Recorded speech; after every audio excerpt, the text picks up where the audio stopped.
George W हेल यांचं घर, डिअरबोर्न avenue, Chicago, 24 जानेवारी 1894. माझ्या प्रिय मद्रासी मित्रांनो, तुमची पत्र मिळाली. माझ्याविषयी इतक्या बातम्या भारतामध्ये पोहोचल्या हे पाहून मला आश्चर्य वाटतं. तुम्ही इंटिरियर नामक एका नियतकालिकातील टीकेसंबंधी लिहिलं आहे, पण अमेरिकन लोकांची तशी भावना नाही हे ध्यानात असू द्या. त्या वर्तमानपत्राची इथे कोणाला माहिती नाही असं म्हटलं तरी चालेल. इकडचे लोक त्या पत्राला निळ्या नाकाच्या प्रेस्बिटेरियन लोकांचं पत्र असं म्हणतात. हा संप्रदाय अत्यंत कट्टर आणि स्वमतांध आहे. तरी पण त्याचे सारेच अनुयायी असभ्य आहेत असं म्हणता येत नाही. अमेरिकेतील सर्वसाधारण जनता आणि पुरोहित वर्गापैकी बरेचसे लोक माझं खूप आदरातिथ्य करतात. समाज त्या व्यक्तीचा जय जयकार करतो. तिच्यावर टीका करून या वर्तमानपत्राला थोडं नाव कमवायचं होतं म्हणून त्यानं तसला मजकूर प्रसिद्ध केला आहे.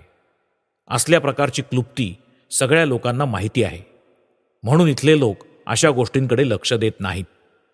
अर्थात भारतातील मिशनरी या गोष्टीला अवास्तव महत्त्व देतील. जर ते तसं करतील तर त्यांना सांगा की तुमचे दिवस आता भरत आले आहेत. ईश्वरानं आता आपला न्याय दिला आहे. त्यांच्या जुन्या पुराण्या डोलाऱ्याच्या भिंती आता अगदी खिळखिळ्या झाल्या आहेत आणि त्यांनी वेड लागलेल्या माणसाप्रमाणे कितीही आरडाओरड केली तरी हा डोलारा आता खाली कोसळणारच. पौर्वात्य धर्मांनी इथे प्रवेश केल्यामुळे भारतातील मिशनऱ्यांच्या सुखसोयीची साधनं आता कमी होतील याबद्दल मला दुःख वाटतं.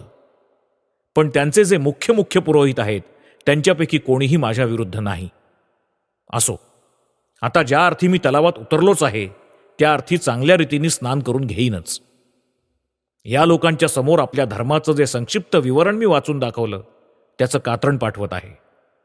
माझी इथली अधिकांश भाषणं समयस्फूर्त असतात. आधी तयारी केल्या वाचूनच मी ती देत असतो. हा देश सोडण्यापूर्वी ही सगळी भाषणं पुस्तक रूपानं प्रसिद्ध करण्याचा माझा विचार आहे. भारतातून मला कोणत्याही मदतीची आवश्यकता नाही. इथे सर्व काही मला भरपूर प्रमाणात मिळतं. मला कशाचीच ददाद नाही. तुमच्याजवळ असलेला पैसा हे संक्षिप्त भाषण छापून प्रसिद्ध करण्यात खर्च करा आणि या भाषणाचा तिथल्या भिन्न भाषांमध्ये अनुवाद करून त्याचा चोहीकडे प्रचार करा. त्यामुळे आपला उद्देश आणि आपली कार्यप्रणाली ही सतत देशातील लोकांच्या डोळ्यांसमोर राहील. तसंच मध्यवर्ती महाविद्यालयासंबंधी आणि भारतात चोहोकडे ज्या ज्या शाखा स्थापायच्या आहेत त्यांच्यासंबंधी आपली जी योजना आहे तिची आठवण असू द्या. खूप कसोशीने कार्य करत राहा. अमेरिकन स्त्रियांविषयी काय लिहू? त्या इतक्या दयाळू आहेत की त्यांच्या संबंधीची कृतज्ञता मी शब्दांनी व्यक्त करू शकत नाही. ईश्वर त्यांचं कल्याण करो. इकडचे पुरुष इतके कार्यमग्न असतात की त्यांना आपला विकास करून घेण्यास वेळ मिळत नाही. म्हणून इथल्या स्त्रियाच प्रत्येक चळवळीत भाग घेऊन त्यात चैतन्य ओततात आणि त्यात समस्त अमेरिकन संस्कृतीच्या प्रतिनिधी आहेत. किडीची पत्र मला मिळाली. जातीभेद राहील किंवा नष्ट होईल या प्रश्नाशी मला काहीच कर्तव्य नाही. भारतात किंवा भारताबाहेर मानव जातीनं ज्या उदात्त विचारांना जन्म दिला त्या सगळ्यांचा प्रचार अगदी खालच्या वर्गापर्यंत, अगदी गरीब लोकांपर्यंत करणं हेच माझं उद्दिष्ट आहे. आणि त्यांना जे काही करायचं असेल त्याचा विचार तेच करतील. जातीभेद राहावा की नष्ट व्हावा, स्त्रियांना पूर्ण स्वातंत्र्य असावं की नसावं याविषयी डोकं शिणवण्याचं मला काहीच कारण नाही.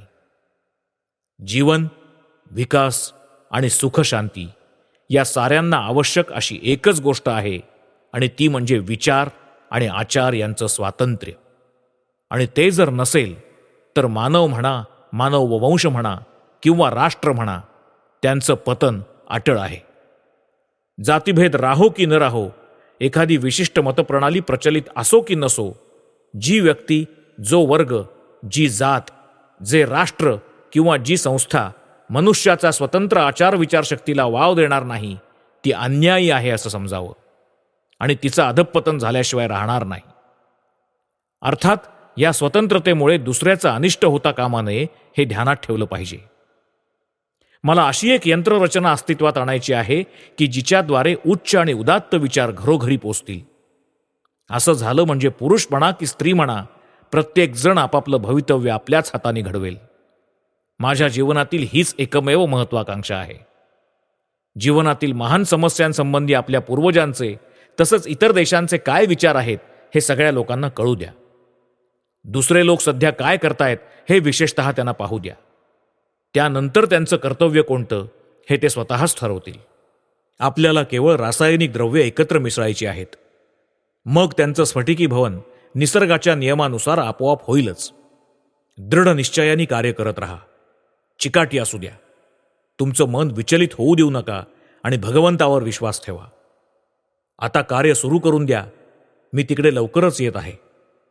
धर्माला धक्का न पोहोचवता सर्वसामान्य जनतेची सर्वांगीण उन्नती हे ध्येयवाक्य समोर ठेवा. लक्षात असू द्या की आपला देश हा गरिबांच्या झोपडीतच राहतो आहे. त्यांच्यासाठी कुणीच काहीच केलेलं नाही. आमचे आधुनिक सुधारक विधवा विवाहातच व्यग्र आहेत. प्रत्येक समाज सुधारणेविषयी मला सहानुभूती आहे, पण विधवांना लाभलेल्या पतींच्या संख्येवर राष्ट्राचं भवितव्य अवलंबून असत नाही, तर ते अवलंबून असतं सामान्य जनतेच्या अवस्थेवर. ही अवस्था तुम्ही सुधारू शकता का?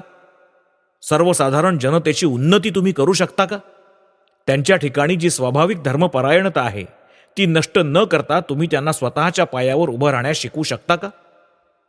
समता, स्वतंत्रता, कर्मशीलता आणि उत्साह यांच्या बाबतीत तुम्ही सच्चे पाश्चात्य आणि धर्मविश्वास आणि धर्मसाधना यांच्या बाबतीत तुम्ही सच्चे हिंदू होऊ शकता का? हा आदर्श समन्वय तुम्हाला साधेल का? हेच कार्य आपल्याला करायचं आहे आणि आपण ते करूच करू. तुम्हा साऱ्यांचा जन्म यासाठीच झालेला आहे. स्वतःवर विश्वास असू द्या. दृढ विश्वासातून थोर कार्य जन्मत असतात. श्रद्धाच महत्कार्याची जननी होय. पुढे चला, सतत पुढे चला. अगदी अखेरपर्यंत गरीब आणि दलित यांच्याविषयी सहानुभूती बाळगा. हाच आपला मूलमंत्र असू द्या. हे वीर तरुणांनो, पुढे चला. तुमचा विवेकानंद.